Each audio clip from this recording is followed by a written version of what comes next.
Diffraction occurs when a wave collides with something and scatters off. Most often, we experience this in the form of optical diffraction, the phenomenon that allows us to divide white light into its component frequencies.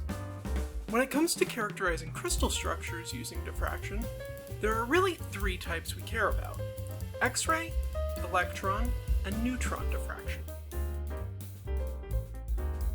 All three methods use the same basic mechanics, collecting particles scattered by a beam colliding with a material to learn about that material's structure and properties. The primary differences emerge from what each type of beam sees, for lack of a better word.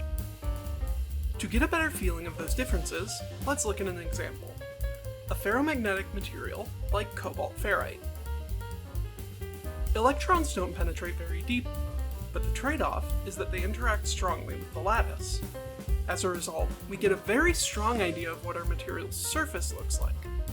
That said, because there are a lot of electron clouds in the material for the electrons to bounce off of, the beam scatters almost completely before it gets very deep. This brings us to our next deepest option, the workhorse of the diffraction characterization world, X-ray diffraction, or XRD. XRD is the most common type of diffraction experiment for a few key reasons. Firstly, the data tends to have sharper, cleaner peaks than electron diffraction.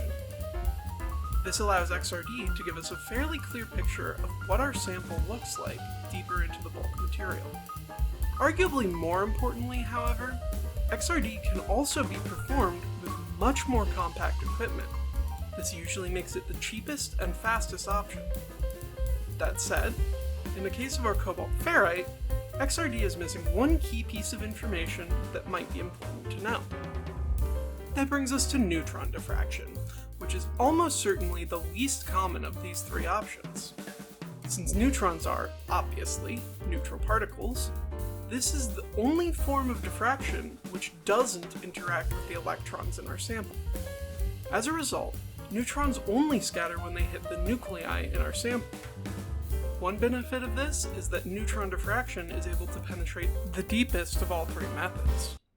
It also has the unique side effect of being the only diffraction method which is capable of interacting with magnetic moments. For most materials, this doesn't make much of a difference, but for something ferromagnetic, like our cobalt ferrite, it gives us some unique insights that aren't available through other methods. There is, of course, one tiny drawback. X-rays are electromagnetic waves. They propagate forward at the speed of light.